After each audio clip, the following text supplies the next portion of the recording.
இன்றைக்கி cost அக்கௌண்டிங்கில் simple process accounts எப்படின்றது நம்ம பார்க்கலாம். ஃபஸ்ட்டு சம் பார்ப்போம். A product processed through two processes.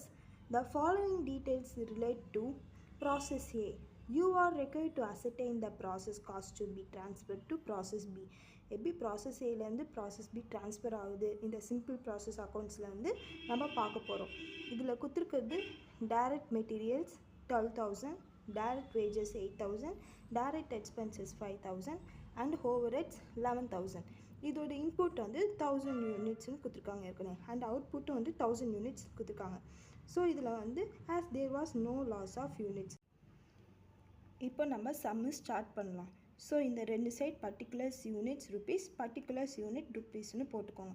போட்டுக்கிட்ட அப்புறமா இப்போ நம்ம ஸ்டார்ட் பண்ணிடலாம். கொஷினில் ஃபஸ்ட்டு என்ன கொடுத்துருக்காங்க, டைரக்ட் மெட்டீரியல்ஸ் 1000 யூனிட்ஸ் ருபீஸ் 12,000 கொடுத்துருக்காங்களா. ஸோ இப்போ அதை எடுத்து அப்படியே எழுதிடுறோம். டூ டைரக்ட் மெட்டீரியல்ஸ் எவ்வளோ யூனிட்ஸ் கொடுத்துருக்காங்க, 1000 யூனிட்ஸ், அதோட ருபீஸ் 12,000.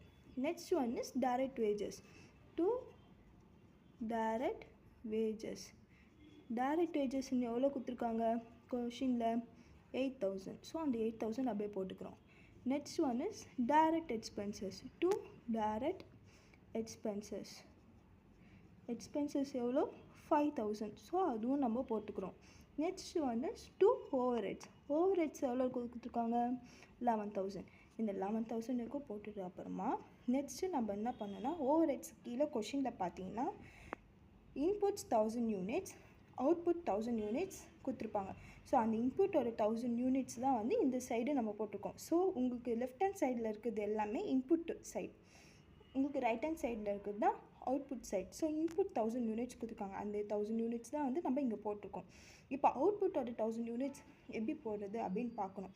கொஷினில் நீங்கள் பாருங்கள், the processes cost to be transfer to process B. இப்போ ப்ராசஸ் பி வந்து ட்ரான்ஸ்ஃபர் பண்ணும் ப்ராசஸ் ஏலேருந்து. ஸோ இப்போ அதுதான் நம்ம கண்டுபிடிக்க போகிறோம்.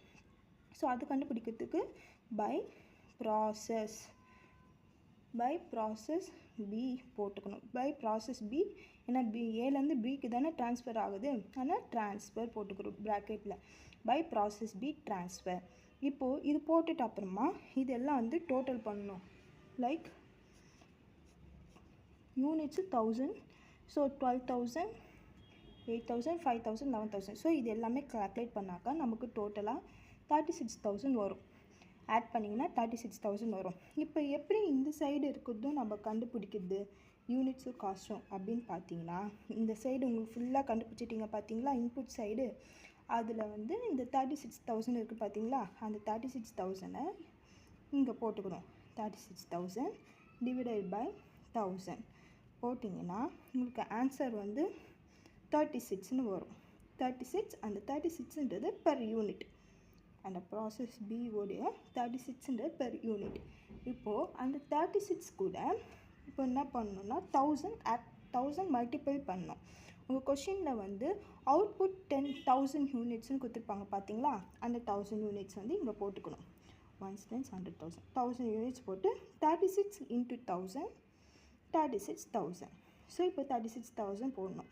போட்டுட்டு அப்புறமா இப்போ நம்ம டோட்டல் பண்ணணும் 1000, அப்புறமா இது 36,000. ஸோ இப்போ ட்ரான்ஸ்ஃபர் ஆகிடுச்சா ஏலேருந்து பி. ஸோ இந்த மாதிரி தான் வந்து இந்த சிம்பிள் ப்ராசஸ் அக்கௌண்ட்ஸுன்றது